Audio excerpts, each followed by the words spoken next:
สบายดีลุงปานนะวันนี้ก็มาเป็นพ่อช่องผู้อื่นทำมาลีกเก่าเนาะลุงสบายดีพี่น้องอยู่เพื่อนทันมอเนาะ สบายดีเนาะ ไปซื้อยาเนาะ มันเลย ผู้ดีว่า โดย อันนี้ช่องหัวอันนี้รถไถทั้งหมดเนาะอันนี้ยาปลาจันซี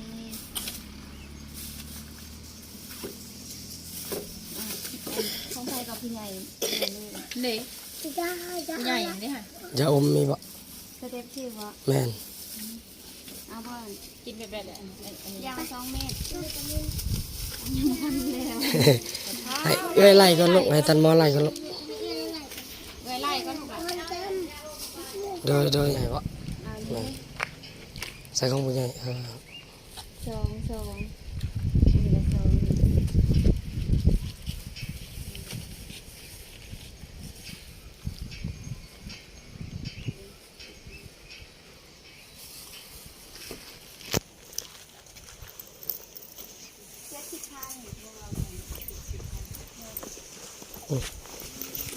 หิวเลยลูกกินเด้ออันนี้กินเด้อจังไงบ่เช้าเลยเหรอ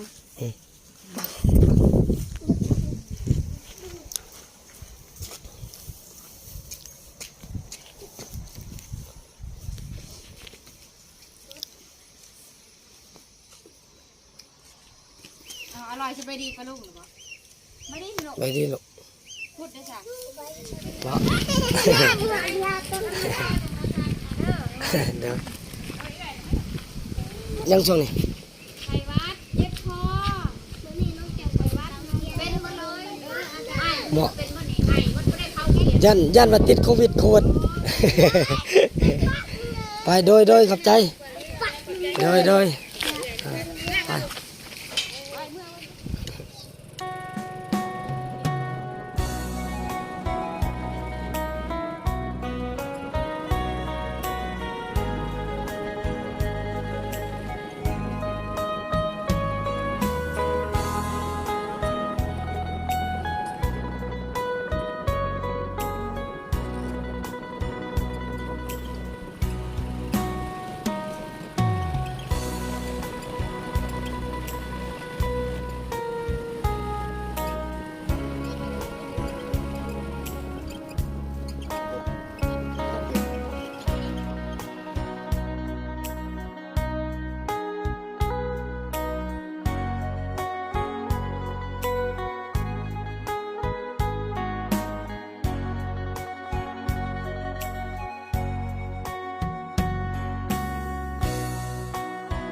หลังจากนั้นผมก็มาตะแกงกระเบาผมก็เกลือไก่เรียบร้อยก็สิมา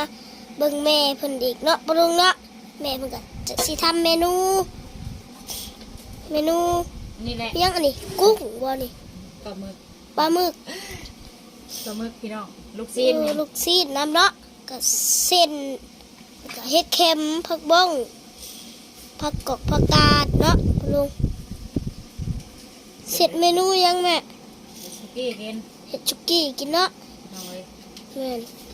อยากได้ปะลุง ยากบ่ อยากเลย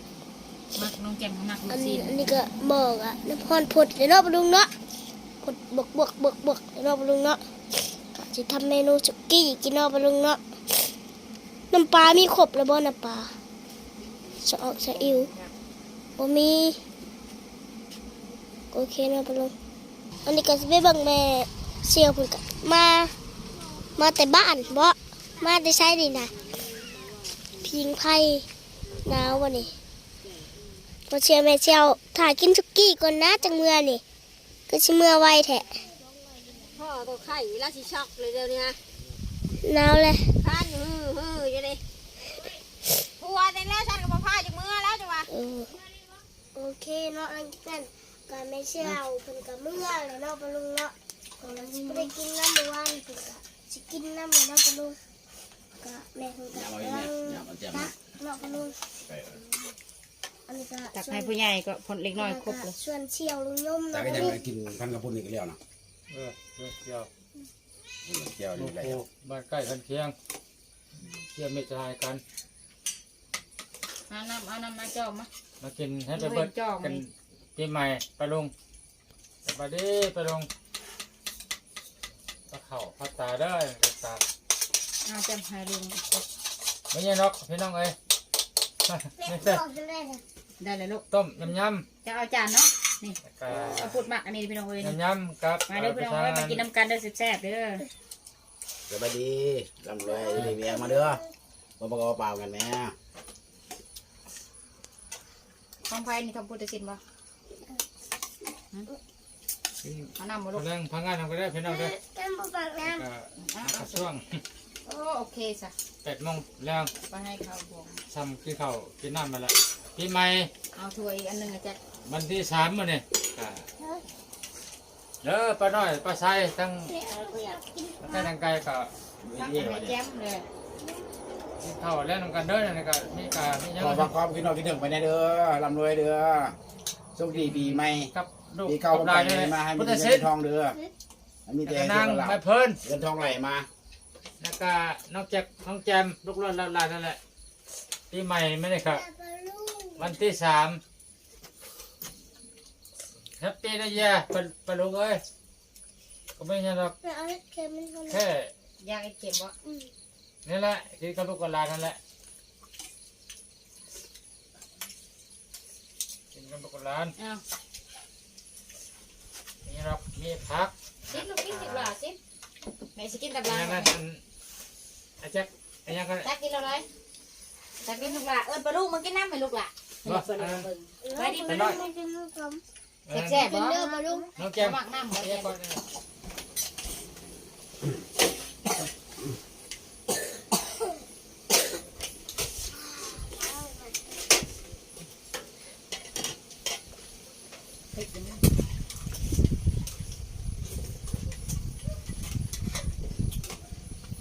เผ็ดบ่แจม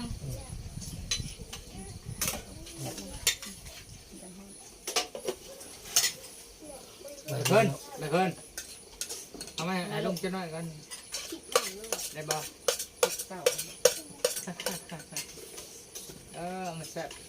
แซ่บกันเด้อพี่น้องเอ้ย โอ้โอเคนะแซ่บแซ่บยกโป๊ะแซ่บนะ จะกินเนื้อเผาบ่ เซียวแหล่กับบ่มาเนาะพี่น้องเอ้ย ไม่เพิ่น โมห้าเลยบ่ แซ่บบ่ เป็นอะไร เดี๋ยวกินในปูดิ ยกโป๊ะเนาะแซ่บเนาะนี่แซ่บไปเลยบ่เอามาแซ่บแบบนี้